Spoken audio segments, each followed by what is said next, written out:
Tapi mungkin yang ada ya, kalau misalkan trompet itu masih terbuat dari bahan logam, itu mungkin stadion bola udah suasananya kayak gladiator kali ya. Yang pasti bentuk itu beraneka ragam, ya kan? Kayak film-film Mahabharata nggak sih? Iya. Ya kan? Anglin Dharma, ada juga Anglin Dharma pas lagi nih Iya. pakai terang gitu kan? Tapi kayaknya itu yang emang pakai kerang? Kok gua nggak nyirenin sih? Kita cari nanti. Bener ya, cari ya. PR banget sih. Aduh. Kamu di tim mana nih? Tim trompet ditiup atau trompet didorong?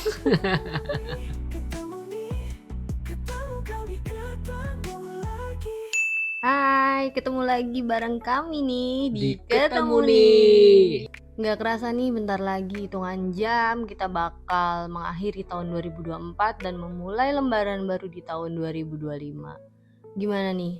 Kira-kira visi misi harapan di tahun 2024 kamu, wishlist-nya lah ya. Iya. Udah tercapai atau belum nih target kamu di tahun 2024? Tapi kalau misalkan pun belum, masih ada tahun berikutnya yang semoga bisa lekas tercapai, dan yang pasti juga dengan hal-hal yang baru lagi nantinya akan menambah perjalanan kita semakin menjadi seru. Yang Betul. pasti jangan patah semangat, jangan menyerah untuk mengawali tahun yang baru, dan yang pasti untuk mengakhiri tahun ini dengan penuh pengharapan dan doa. Nah, karena bentar lagi kita akan melewati pergantian tahun menuju tahun 2025, kayaknya kita seru nih kalau ngebahas hal-hal tentang perayaan tahun baru itu. Tapi kira-kira apa ya? Biasanya kalau kamu tahun baru tuh ngapain aja? Pas di malam tahun barunya ya, itu kamu ngapain aja tuh? Tidur. Selain tidur yang biasa dilakukan sama orang deh. Kalau kamu kan tidur ya. Oke, kita tanya yang biasa dilakukan sama orang nih. Biasanya ngapain aja ya? Mungkin kalau yang lainnya itu lebih ke keluar ya, muter. Muter, Habis jalan-jalan. itu ya, habis jalan-jalan mereka menuju satu titik, titik kumpul atau titik misalkan alun-alun atau landmark atau apa di kota-kotanya. Nggak lupa mereka bawa trompet, meniup trompet sambil menunggu pergantian tahun, dan pastinya itu nanti bakal ada kembang api. Ya kira-kira begitu sih. Kira-kira begitu ya, yang pasti dilakukan sama yang umumnya lah, umumnya. dilakukan kebanyakan orang tuh pas malam tahun baru tuh biasanya nyalain kembang api, ngidupin petasan, Habis itu ataupun niup bakar-bakaran. trompet. Nah, yang terakhir itu pasti Bakar sate, bakar-bakaran. ngegrill. Ya rata-rata sih sebagian orang di berbagai kota seperti itu. Nah, kita masuk nih ke topik yang akan mau kita bahas ini. Oke, masuk. Ini yaitu tentang asal mula. Itu kenapa trompet ditiup di malam tahun baru. Tradisi niup trompet ya? Iya, betul banget. Oke, jadi itu sebenarnya ada historical tersendiri ya. Kenapa bisa sekarang menjadi suatu momentum meniup trompet di malam tahun baru? Dari mulai kisah-kisah yang mungkin lebih ke dramatik yang awalnya ya, sifat religi, terus masuk ke ampuran ya kan, lalu sekarang masuk ke kegembiraan ya, euforia. Kegembiraan, untuk euforia kegembiraan itu memang benar-benar ada loh histori dan ceritanya. Boleh itu diceritain. Gimana sih asal muasalnya trompet ditemukan dulu deh, biar semakin detail. Nah, kamu penasaran dong pasti? Pasti. Sekitar pada tahun 1500 sebelum Masehi, itu pengrajin mulai membuat trompet dari bahan seperti kayu, logam, dan keramik. Nah, trompet pada masa ini itu masih sederhana banget bentuknya, juga tanpa adanya mekanisme katup. Lalu, trompet ini itu digunakan untuk keperluan militer, seperti memberi sinyal dalam pertempuran. Oh, jadinya justru kebalikannya ya. Kalau zaman sekarang itu buat happy-happy, euforia, trompet digunakan untuk sebuah perayaan. Dahulunya itu malah sebagai keperluan perang gitu, memberi sinyal yang jauh berbanding terbalik gitu ya kalau kita pikir sekarang ya. Berbanding terbalik banget sih. Kalau pada zaman dulu kan tuh pengrajin membuat trompet dari bahan yang kuat ya, seperti kayu, logam, dan keramik. Sedangkan zaman sekarang itu pembuat trompet atau pengrajin trompet itu membuatnya malah dari bahan-bahan yang sederhana dan ringan ya. Ringan, biar betul banget. Udah dibawa kemana-mana gitu ya. Betul Masa sekali. iya sekarang kita bawa trompet dari logam, dari kayu? Kadang kalau mau dipikir kita mau acara udah capek duluan tuh nemuin tuh barang, bawa tuh barang. nggak instan, nggak apa sih bahasanya, nggak efisien. Nggak Iya, efisien. bener bener bener. Yang paling pasti kalau misalkan trompet dibuat dari bahan kayu, logam, dan keramik seperti zaman dulu, itu tukang trompet kali ngebuatnya mungkin bisa 5 tahun sekali kan. Lama gitu yang ngerjainnya ya. Kalau Lama. kalau kertas itu kan tinggal plastik, pabrik udah cetak jadi, ya kan. Jadi. Kalau kayu kudu dipahat dulu nih, Nah itu logam dia, kudu dilebur dulu nih. Kayaknya keburu capek ya. Habis keburu ditiup, capek. habis itu udah selesai kan. Oh, kalau enggak tuh, kalau Apa tuh? misalkan masih terbuat dari kayu, logam, dan keramik gitu, Mhm. gua rasa orang beli trompet setahun untuk selamanya deh. Ya nggak sih? Bisa Betul. dicuci, dipakai ulang. Bahkan Kalau gitu mungkin nggak ada bisa diturunin ya ke Iya. anak-anak cucunya gitu ya. nggak ada tukang trompet dadakan nih. Aduh. Udah nih, udah bercandanya. Terus kamu tahu nggak fungsi trompet dari versi yang berbeda? Oke, di sini aku mau ngebahas trompet sebagai alat musik. Jadi pada abad ke-18, perkembangan signifikan terjadi dalam desain trompet. Charles Clagget mencoba membuat mekanisme katup pada tahun 1788. Namun, baru pada tahun 1818, Henry Stutzel dan Friedrich Blume berhasil menciptakan katup tubular kotak yang praktis. Inovasi ini memungkinkan trompet memainkan nada-nada kromatik dengan lebih mudah. Dan trompet pada abad itu juga digunakan sebagai alat musik dalam orkestra. Dan ini awal mula perkembangan trompet dalam dunia musik. Oh iya ya, trompet itu juga kan menjadi salah satu alat musik ya. Yes, benar. Selain dari sejarah yang tadi, ada juga sejarah trompet pada masa Yahudi kuno. Aku mau jelasin sedikit ya. Jadi dalam kalender Yahudi, tahun baru dikenal dengan sebutan Rosh Hashanah, dirayakan pada bulan Syiri.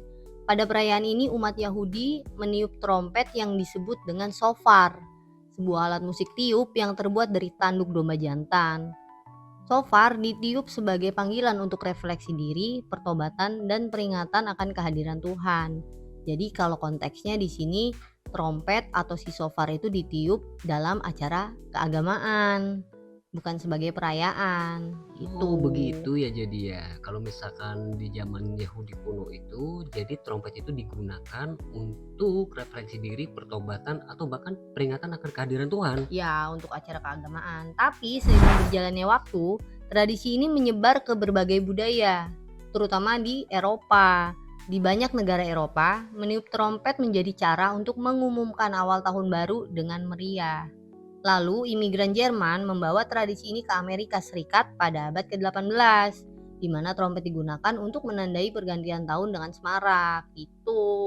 Wah, jadi tradisi itu dibawa dari imigran Jerman malah ya. Iya, asal muasal itu dari Eropa, Dari lalu Eropa. ke benua Amerika dan mungkin langsung ke adopsi ke Benua Asia atau mungkin ke benua-benua semua ya. lain. Dan transformasi tradisi ini terus berlanjut dari penggunaan shofar dalam konteks religius, kini trompet plastik atau logam digunakan secara luas dalam perayaan sekuler di seluruh dunia. Meniup trompet menjadi simbol kegembiraan, harapan baru, dan semangat menyambut tahun yang akan datang. Tapi meskipun bentuk dan konteksnya telah berubah nih, esensi dari tradisi meniup trompet tetap sama, sebagai penanda awal yang baru dan panggilan untuk introspeksi. Suara trompet yang nyaring diharapkan dapat mengusir energi negatif dan mengundang keberuntungan di tahun yang baru. Jadi inti dari pembahasan kita kali ini tentang trompet itu dari awalnya terbuat dari bahan-bahan yang kokoh dan akhirnya sekarang menjadi bahan-bahan yang efisien yang mudah dipegang dan didapatkan, lalu fungsinya juga yang awal sebagai penanda sinyal di medan perang, lalu pada masa peradaban Yahudi kuno sebagai alat musik di acara keagamaan, lalu beralih lagi fungsinya sebagai alat penanda pergantian tahun. Kita tampilin nih perbedaan trompet tahun baru dari tahun 90-an sampai sekarang. Kalau di tahun 90-an, 2000-an awal itu masih ditiup ya kan. Terus bentuknya masih seperti itulah, trelap-trelep. Terus mulai kesini ada yang bentuknya naga, ada yang bentuknya macam-macam ya nggak sih? Jadi bukan hanya bentuknya yang berubah-ubah ya, yang ada yang seperti naga angling dharma ya kan, tapi cara membunyikannya pun itu sudah berbeda-beda. Dari mulai membunyikannya itu ditiup sampai didorong-dorong. Gerobak didorong. Iya, sampai ada yang didorong loh sekarang loh. Oh, yang dipakai supporter-supporter olahraga gitu ya, yang Iya. didorong pakai tangan gitu kan maksudnya? Oh, Nah, iya. Jadi sekarang udah mulai beralih fungsi juga ya, bukan cuma sebagai penanda awal tahun baru, tapi juga dipakai untuk supporter-supporter olahraga memeriahkan dan menyemangati atlet-atletnya. iya, apalagi sekarang lagi musim bola ya nggak Oh, sih? bener, makin laris gak tuh. Coba bayangin kalau itu masih terbuat dari kayu. Logam. Gue rasa nggak bisa masuk itu loh, sensor keamanan itu deh, metal detector. Tapi mungkin yang ada ya, kalau misalkan trompet itu masih terbuat dari bahan logam, itu mungkin stadion bola udah suasananya kayak gladiator kali ya. Tapi ada juga sih, pernah Iya? lihat nggak? Heeh? Trompet itu terbuat dari kerang, Ada juga iya kan? ada. Itu zaman-zaman apa itu ya? Mungkin zaman-zaman Yunani? Yunani, Romawi. Romawi. Yang pasti bentuk itu beraneka ragam, ya kan? Kayak film-film Mahabharata nggak sih? Iya. Ya kan? Angling Dharma, ada juga Angling Dharma pas lagi nih Iya. pakai terang gitu kan? Tapi kayaknya itu yang emang pakai kerang? Gue nggak nyeranin sih. Kita cari nanti. Bener ya, cari ya. PR banget. Aduh, ya udah pokoknya gitulah ya Tapi bentuk-bentuk. pernah nggak, gue Heeh. pengalaman dulu ya, beli trompet kan. Trompet zaman dulu kan dari karton gitu yang Iya. trep-trep yang ada gelambir-gelambirnya. Jadi saking euforianya masih kecil, bawa-bawa lari-lari, lah copot tau gak sih? Gelambir-gelambir itu ya. Bukan si karton-kartonnya. Jadi sisanya tinggal yang katup bambunya itu. Akhirnya dibuat lagi lah dari kalender bekas. Tapi memang makin kesini makin mudah ya Iya. orang untuk membuat trompet ya. Kamu di tim mana nih? Tim trompet ditiup atau trompet didorong? Yang pasti sih kalau misalkan sekarang aku lebih milih trompet didorong kali ya. Ya kalau nonton bola tuh lebih seru kayaknya. Mulut tetap sorak-sorak ya. Iya, Ya kan, mulut tetap ngoceh kan, teriak-teriak ya kan. tangan tetep tetep aja ngedorong. bener sih. Apalagi kalau pas lagi pada kumpul ya pas malam tahun baru tuh kan. Nah. Waduh itu pasti lebih meriahnya lebih double tuh. Lebih combo kalau kata orang ya. Nah, kalau kamu? Kalau aku juga tim dorong sih ya. Asik suka didorong kamu ya. Enggak gini, soalnya kalau tim tiup, Heeh.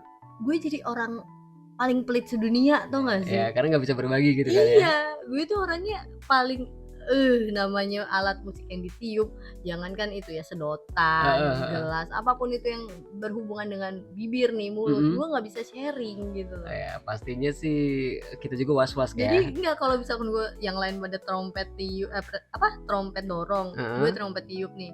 Misalkan punya orang macet nih ya, nggak bisa nyala, terus gue masih tiup, terus gue ngerasa paling pelit sedunia gitu kan, nggak bisa berbagi sharing. Nggak bisa Sedangkan kalau minjemin udah ya. kalau gue udah minjemin, gue geli sendiri, udah. Nah, itu Jadi dia. gue yang nggak punya dong. Jadi udah deh, better sekarang gue jadi tim dorong. Tim dorong ya, bawah dorong, atas tetep Corak-corak. nyorak. Atau tetap ngeganyem ya Iya. kan. Jadi aku big applause lah untuk penemu trompet dorong. Memudahkan orang yang lagi cuap-cuap, teriak-teriak, tapi masih tetap bisa membunyikan tuh trompet. Dan setidaknya mengingatkan kita untuk selalu berbagi ya. Ya nggak sih? Selalu berbagi tuh, nggak pelit-pelit kan. Karena kita udah nggak was-was lagi. Trompetnya tercemar. Trompetnya tercemar. Gimana nih kira-kira? Udah cukup menambah informasi baru belum? Mudah-mudahan sih sudah menambah informasi tentang asal muasal trompet Trompet. itu digunakan untuk perayaan tahun baru ya. Ya, seperti judul kita nih, asal mula tradisi meniup trompet pada malam tahun baru. Baiklah, untuk video kita yang kali ini kita cukupkan dulu sampai di sini. Sekali lagi mohon maaf jika ada salah kata, jika ada kekurangan. Terima kasih yang sudah bantu support kita, yang udah bantu subscribe, like, dan komen. Yang belum, yuk bantu, yuk support biar kita semakin berkembang lagi. Dan jangan lupa tekan tombol loncengnya ya untuk menerima update terbaru video dari Yes. kami. Terima kasih banyak. Sampai ketemu di video selanjutnya. Bye-bye. Bye. Di sini kita ngobrol bareng, berbagi cerita, info dan pengetahuan, bercerita penuh hati untuk masa depan. Ketemu nih, ketemu lagi.